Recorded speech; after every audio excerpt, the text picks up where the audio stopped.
या व्हिडिओमध्ये आपण डिस्कस करणार आहे निफ्टी बँक निफ्टी आउटलुक सोबतच इंट्राडेमध्ये कशाप्रकारे आपण ट्रेड प्लॅन करू शकतो त्यामागचं लॉजिक काय असणार आहे. तर आपण स्टार्ट करू. आपण ऑलरेडी कालच्या व्हिडिओमध्ये आपण डिस्कस केलं आहे ॲज अ पोझिशनल कशाप्रकारे वीकली किंवा डेली टाईम फ्रेमवरती मार्केट ॲनालिसिस राहू शकतं आहे, जे की दुसरं आपलं यूट्यूब चॅनल त्याच्यावरती मी ऑलरेडी डिस्कस केलं आहे. आता आपण फक्त जस्ट टेकआउट करणार आहे की इंट्राडेमध्ये कोणत्या लेवल्स असतील, कशाप्रकारे आपण त्यामध्ये ट्रेड प्लॅन करू शकतो. तर सगळ्यात पहिल्यांदा येऊया आपण थोडंसं निफ्टीच्या ऑन डेली टाईम फ्रेमवर 15 मिनिट टाईम फ्रेमवरती आलो. जर का आपण बघायला गेलो तर मार्केट बऱ्यापैकी काय करतं आहे, तर मार्केट एक जसं आपण काल पण डिस्कस केलं आहे की प्रोबॅबिलिटी आहे की मार्केट गॅप अप ओपन होऊ शकतं आणि आपली गिफ्ट निफ्टी पॉझिटिव्ह आहे. देन आपण तसंच प्लॅन करणार आहे की इथं मल्टिपल टाईम मार्केट काय झालं आहे, मल्टिपल टाईम मार्केट एक साईडवे रेंजमध्ये आहे. जर का मार्केटनं गॅप अप दाखवला तर ही डार्वास बॉक्स ब्रेकआउट प्रोबॅबिलिटी वाईज येऊ शकतो. तर आपल्याला काय प्लॅन करायचा आहे, जर का ऑलरेडी गॅप अप झाला तर आपल्याला काही करायचं नाही, वेट करायचं आहे. कारण ज्यामध्ये दोघं आहेत, बिकॉज ज्यांनी पण BTSTसाठी कॉल बाय केले असतील किंवा पुट शॉर्ट केले असतील त्यांना रेडीमेड प्रॉफिट होणार, त्यामुळे ते प्रॉफिट बुकचा प्लॅन करतील. तिथून थोडासा मार्केट रिट्रेस किंवा डाऊनसाईडला याचा प्रयत्न करू शकता. सेकंड थिंग ही आहे की जर का मार्केट अचानक गॅपअप झाला तर मोठा गॅपअप आहे, ऑलमोस्ट 100 पॉईंटचा गॅपअप आहे. तर गॅपअप मोठा झाल्यामुळं त्याच्यामुळे ऑलरेडी रॅली येऊन गेलेली असते, जसं की मी पण प्रिव्हियस व्हिडिओमध्ये पण डिस्कस केले आहे. तर त्याप्रमाणे आपण जास्त मोठा गॅपअप झाला तर काय करायचं नाही, पहिले 5 ते 15 मिनटं वेट करायचं आहे. त्यानंतरनं जे डायरेक्शन मार्केट ब्रेक करते इधर अपसाईड और डाऊनसाईड त्या प्रकारे आपण ट्रेड प्लॅन करू शकतो. तर सिम्पल आपला वेट तो राहणार आहे. तर ह्याच्यामध्ये मोठा गॅपअप झाला, वेट नो प्रॉब्लेम. बट जर का चुकून सपोज जर का गिफ्ट निफ्टी पॉझिटिव्ह आहे बट चुकून जर का मार्केट फ्लॅट ओपन राहिला आणि जर का हायच्यावर सस्टेन राहायला लागला कालच्या, तर आपण अपसाईडचा ट्रेड प्लॅन याच्यामध्ये इझिली करू शकतो. याच्यामध्ये एक चांगली रॅली आपल्याला बघायला भेटू शकते. ओके, तर त्या प्रकारे आपण ट्रेड प्लॅन करू शकतो. 24,900 एक रेजिस्टन्स लेवल आहे, तिथं जर का मार्केट त्या आसपास जर का मार्केट राहिला तर तिथं थोडंसं रेजिस्टन्स प्लॅन होऊ शकतं. त्यानंतर सपोज जर का मार्केट डायरेक्टली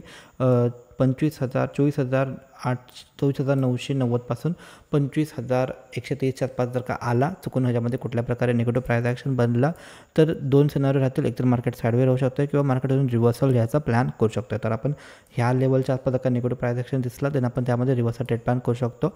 आणि जर का मार्केट फ्लॅट ओपन राहिला, हायच्यावरती सस्टेन राहिला तर आपण अपसाईडला ट्रेड प्लॅन करायचा. डायरेक्टली मोठा कॅपअप झाला, वेट करायचा आहे, एक रेंज तयार होईल, 15-20 मिनटं वेट केल्यानंतर एक रेंज तयार होईल, त्या रेंजचा जो ब्रेकआउट येईल त्या प्रकारे आपण ट्रेड प्लॅन करू शकतो. ओके, आणि सपोज जर का मार्केट चुकून जर का गॅप डाऊन झालं होईल असं वाटत नाही, बट जर का झालं चुकून जर का मार्केट नाही लोज जर का मार्केट ब्रेक केलं, डाऊनसाईडचा ट्रेड प्लॅन क्रिएट करू शकतो with a small stop loss.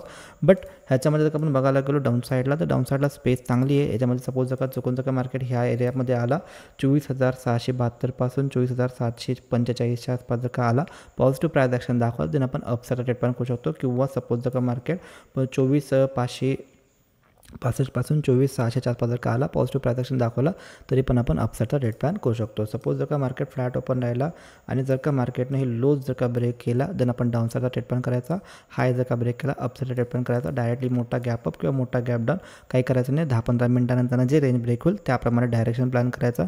आणि सपोज जर का डायरेक्टली मार्केट ह्या रेंजमध्ये गेला देन निगेटिव्ह प्राइस ॲक्शन जर का दिसला तर आपण डाऊनसाईडचा ट्रेड प्लॅन क्रिएट करू शकतो. त्यानंतर आपण बँक निफ्टीमध्ये कशाप्रकारे ट्रेड प्लॅन करू शकतो. इंटरेस्टिंग, बँक निफ्टी जास्त अंडर परफॉर्म करायला लागले कम्पेअर टू निफ्टी, आणि निफ्टीपेक्षा bank Nifty already all time हायच्या जवळ गेला आहे, बट बँक निफ्टी अजून पण रीच झालेला नाही आहे. तर बँक निफ्टीजवळ मोठी स्पेस आहे. बँक निफ्टी सपोज जर का गॅप अप जरी झाला किंवा ह्या डार्वास बॉक्सच्या रेंजमध्ये जोपर्यंत बँक निफ्टी आहे तोपर्यंत याच्यामध्ये साईडवे प्रोबॅबिलिटी जास्त आहे. बट इंटरेस्ट रेट कटचं जे डिसिजन यायला लागले, न्यूज यायला लागले, अजून झालेलं नाही आहे, बट जस्ट न्यूज यायला लागले तर न्यूजच्या आधी मार्केट रिॲक्ट करायला स्टार्ट करेल. आणि सपोज जर का खरंच इंटरेस्ट रेट कट करणार असेल तर मार्केट थोडंसं त्याप्रमाणे प्राइस ॲक्शन पण करू शकतं. जर का ते प्राइस ॲक्शन मार्केटसाठी सफिशियंट आहे, मार्केटमध्ये कुठल्या प्रकारे निगेटिव्ह न्यूज स्टील नाही आहे, त्यामुळे निगेटिव्ह व्हायचं काही जास्त अडचण नाही आहे. पॉझिटिव्ह मार्केट आहे आणि लक्षात ठेवायचं पॉझिटिव्ह मार्केट ज्यावेळी राहतं ते मार्केट स्लो वर फेज जातं, स्लो वर जायचा प्रयत्न करते. बट ज्यावेळी मार्केट निगेटिव्ह असते त्यावेळी मार्केटला थोडंसं संधी असते, मार्केट लगेच डाऊन साईडला येत असते. तर इथून जर का आपण बघायला गेलो तर इथं एक अप ट्रेंड कंटिन्यू आहे. जोपर्यंत मार्केट 50-400च्या वर आहे तोपर्यंत काही घाबरायचं कारण नाही आहे. जर का मार्केट ह्या लेवलच्या आसपास जरी आला, ह्या दोन लेवलच्या आसपास पॉझिटिव्ह प्राइस ॲक्शन जरी दिसला तर आपण रिव्हर्सल ट्रेड प्लॅन करायचा आहे. सपोज जर का फ्लॅट ओपन राहिला, लिटिल बिट गॅप अप झाला, कन्सॉलिडेशन केला, हायच्या वरती सस्टेन राहिला तर आपण अपसाईडचा ट्रेड प्लॅन कंटिन्यू करू शकतो. हे गॅप फिलिंग आपलं टार्गेट राहू शकते. जर का मोठे डायरेक्टली गॅप अप झाला तर 15 मिनटाचा टाईम फ्रेम चेक करायचा, वेट करायचा, जे डायरेक्शन ब्रेक होईल त्या डायरेक्शनला आपण ट्रेड प्लॅन करू शकतो. किंवा जर का मार्केट सपोज जर का डायरेक्टली ह्या एरियामध्ये गेला एकदा का 51,352 पासून 52,000च्या आसपास जर का मार्केट गेला, निगेटिव्ह प्राइस ॲक्शन जर का दाखवला तर आपण ह्याच्यामध्ये डाऊनसाईडचा ट्रेड प्लॅन क्रिएट करू शकतो. तर ही स्पेस बँक निफ्टीसाठी राहिले, निफ्टीसाठी ते स्पेस राहिले. आणि जर का आपण मिड कॅप निफ्टी थोडंसं बघायला गेलो, मिड कॅप निफ्टीची 15 तारखेला उद्याच्याला एक्सपायरी आहे. तर 15 मिनिट टाईम फ्रेमवरती जर का आपण आलो मिड कॅप निफ्टीवरती, तर मिड कॅप निफ्टी थोडंसं बेरिश दिसते. मार्केट ऑलरेडी रॅली केलं आहे, त्यानंतरनं इथं एक type of M type of pattern याच्यामध्ये बनत चालला.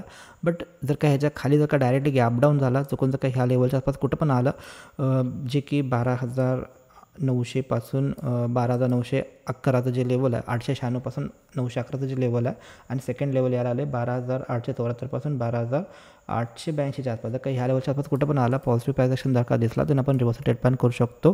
किंवा सपोज जर का मार्केट स्ट्रॉंग राहील, जर का ह्या लेवलच्या आसपास किंवा ह्या लेवलच्या आसपास जर का आला, जे की 12,862 पासून 12,847, आणि दुसरं लेवल आहे 12,800 पासून 12,782-84च्या आसपास. जर का ह्या लेवलच्या आसपास कुठं पण दिसला, ॲग्रेसिव्हली पॉझिटिव्ह प्राइस ॲक्शनवरती आपण रिव्हर्सल ट्रेड प्लॅन करू शकतो.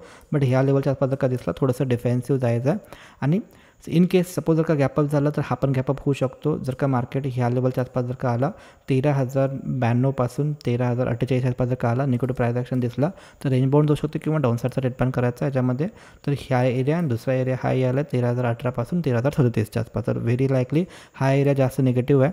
आणि चुकून जर का ह्याच्यावरती सस्टेन मार्केट राहिलं, जे की 13,100चं लेवल आहे, ह्याच्यावरती राहिलं तर त्याच्यामध्ये एक अपसाईड मोमेंटम प्लॅन होऊ शकते. अदरवाईज मार्केटच्या जवळ चांगला एरिया भेटला, इथून इथंपर्यंत एक चांगलं लेग आहे. ही एरिया पूर्णच्या पूर्ण रेंज बाउंड एरिया. जर का ह्या एरियामध्ये कुठं तर ओपन झाला, जर का वाटलं की त्या एरियामध्ये मार्केट राहिले, तर प्रोबॅबिलिटी जास्त आहे की त्या एरियामध्ये मार्केट थोडंसं टाईमपास करू शकतं.